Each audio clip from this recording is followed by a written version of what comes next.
Hey there, this is part three of our kind of video series on acid and base reactions.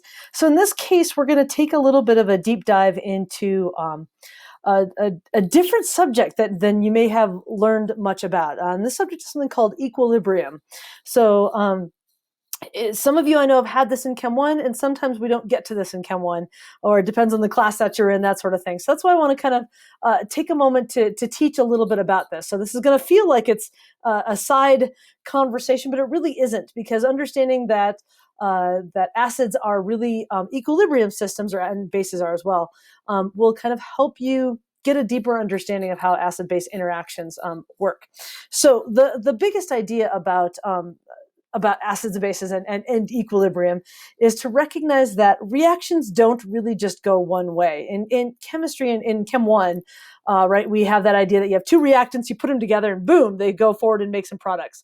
When really it's a much more dynamic process where you've got reactants bouncing into one another, combining, forming products, but a lot of times those products aren't super stable, and so sometimes those products fall back apart into reactants. So you have both a forward reaction and a reverse reaction happening at the same time. That's the idea of equilibrium, right? Equilibrium, a forward reaction and a reverse reaction. And they're sort of fighting with each other a little bit, like which one's going to win? Are we going to go more forward or more backwards? Kind of like a tug of war, I guess, if you want to think of it that way. So to start off, I want to remind you what our idea of strong and weak acids are, right?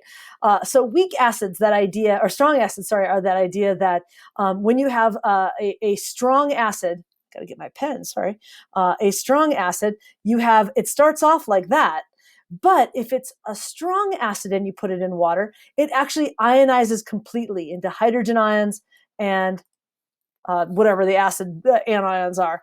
And there's four strong acids. And so that's what we've got here. HCl, hydrogen and chlorine. We've got H2SO4.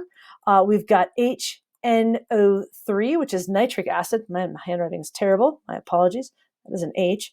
And then our last one, which is much less common, is HClO4, also known as perchloric acid. The first three are kind of the big three. Perchloric acid is also a strong acid, but again, it's just not as common in our daily kind of chemistry lives. So these are the four strong acids that when you put these guys into water and make solutions out of them, they completely ionize. They separate or dissociate completely. Weak acids, which is all of the other acids that you can think of, don't, right? They actually tend to stay, when you put them in water, they tend to stay much more in this format. They'll go, but just like a little bit, right? H plus and A minus. And so if you want to think of this as a forward and reverse, this one is like, yeah, everything's going that direction. And this one's like, a little bit. Weak acids, right? Kind of, sort of. So all the other ones only partially ionize. By the way, our strong bases, anything with hydroxide. For the purposes of what we were doing, anything with hydroxide in it is considered to be a strong base. Anything else is considered to be a weak base. So if we've got potassium hydroxide, sodium hydroxide are the big two. Those are our strong bases. So we've got really, really three strong acids and more or less two strong bases, hydroxide and any ions that it goes with. So how does this interact? So let's take a look at this. So strong acids in water.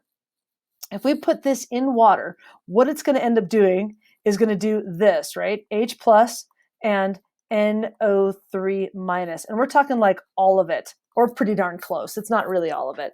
But really, they don't go back this way. Once these two are separate, all of these hydrogens are loose. They are free to go wreak havoc upon whatever other chemistries out there. And again, acids are the little jerks that are in, or the hydrogens are the little jerks that are in acids that do all the trouble, that do all the acid things. It's all these hydrogens that are going everywhere. So there really isn't any of this, right? That reverse reaction of a hydrogen and a nitrate coming together and bonding together is almost 0%, almost 0%. And that's why I'm using this double arrow sort of format. So it really doesn't go backwards at all. It's pretty much all this way. Weak acids like vinegar, which is our classic acetic acid, weak acid, this one does break apart a little bit. So we get some of this, CH3COO minus, but really not that much. These guys really like each other. They like to stay bonded together. So maybe a few of them will go that way, right? A little bit of hydrogen's released. That's why it tastes sour. That's why it kind of burns the roof of your mouth, like citric acid does this as well. But for the most part, actually much bigger that direction. That when these guys come into contact, they bond together and they tend to want to stay together. They don't really dissociate. So this is that concept of equilibrium. Which way is kind of the bigger reaction? So for strong acids, that forward reaction is really the big one, that it really dissociates completely. But for weak acids, it's actually the reverse reaction. This tends to want to stay together and really only separate a very small percentage of the time. That's that concept of kind of how equilibrium plays a role into this.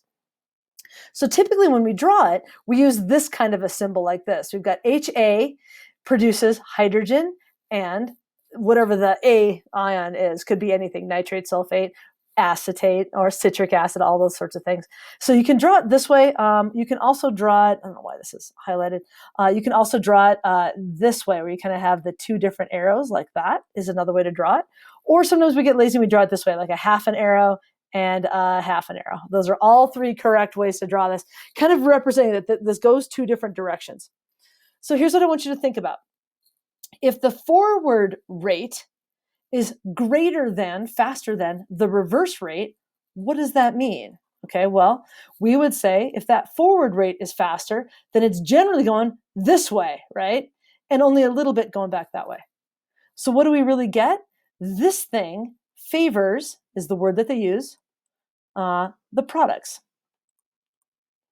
In this case, that's the ions, right? In this case, it's the ions. It's not always ions, but in this case, it's favoring the right side of that reaction. And if we've got the opposite case, right, the reverse rate is greater than the forward rate, then we have to change our arrows here. The reverse rate is greater than the forward rate. That's what I was talking about earlier, right? The reverse rate's big and the forward rate's tiny. It's too small. Right?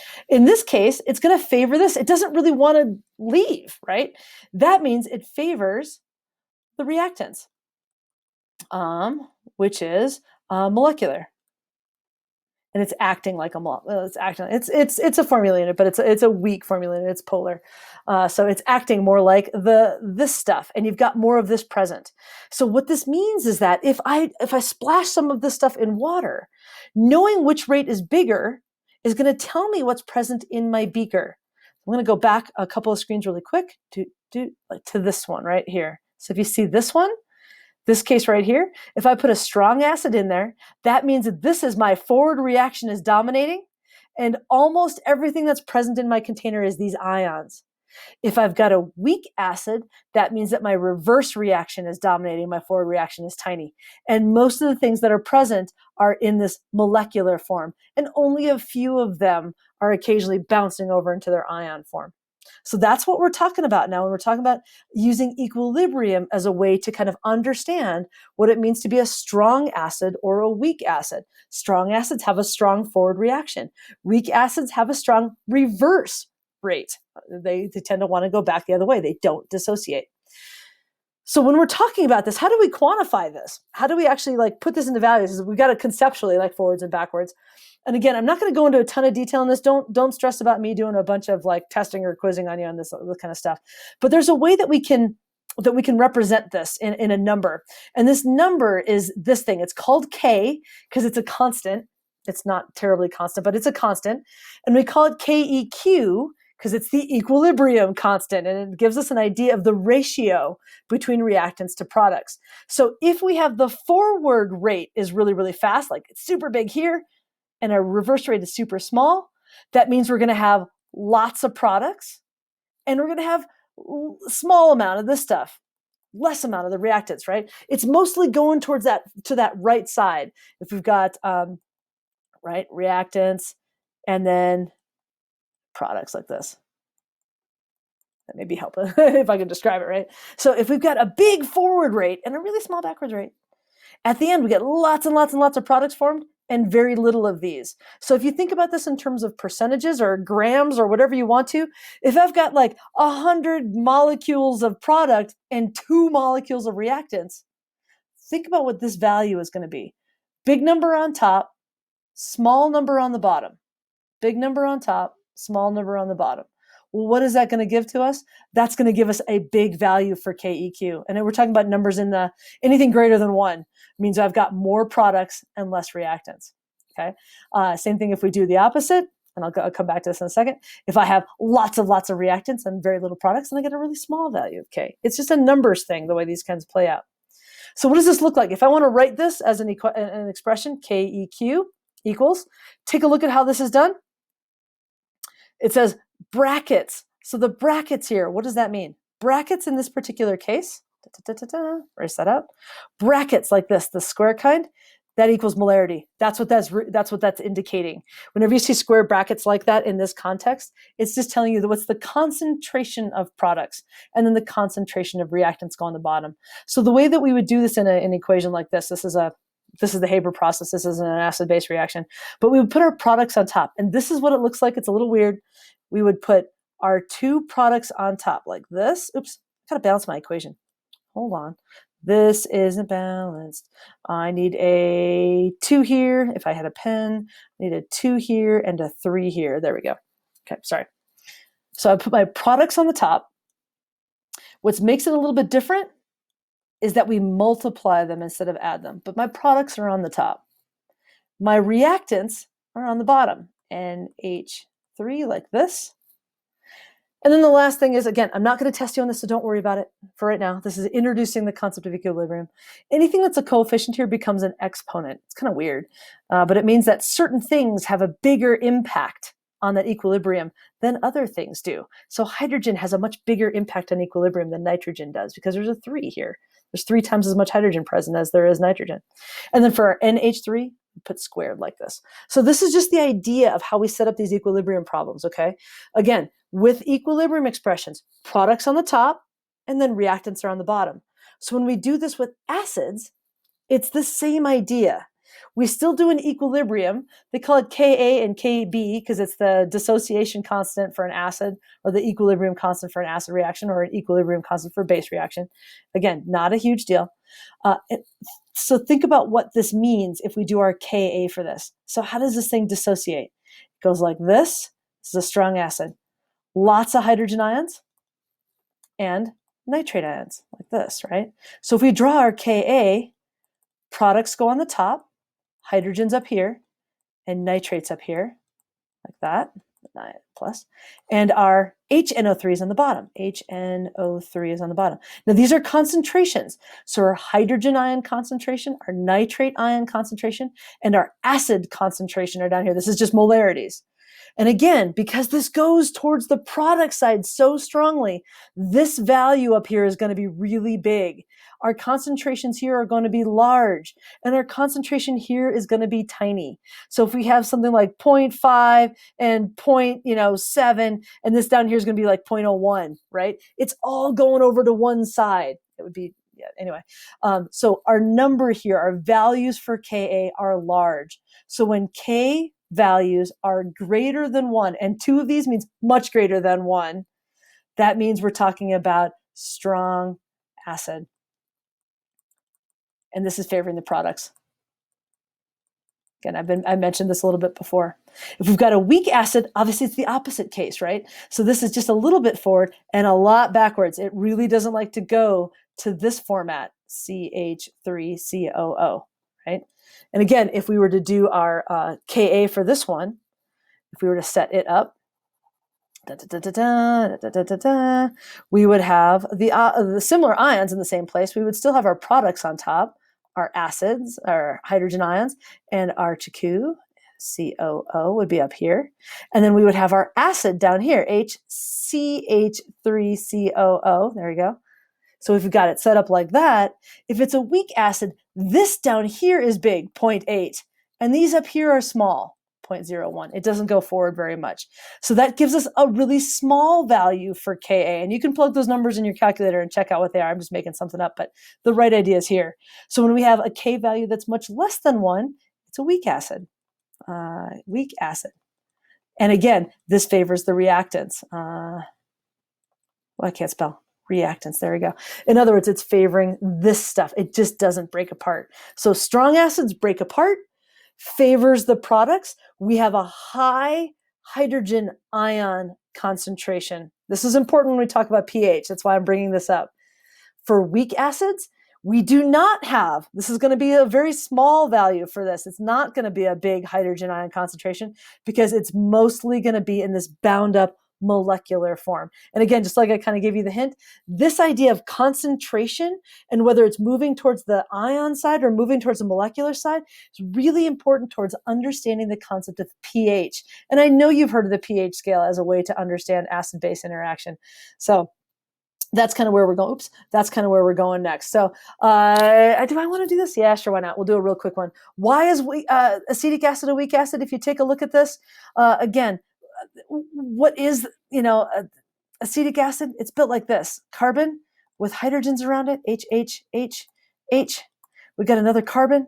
We got an oxygen up here. We got another oxygen down here and a hydrogen. That's our acid hydrogen right there. That's our hydrogen ion.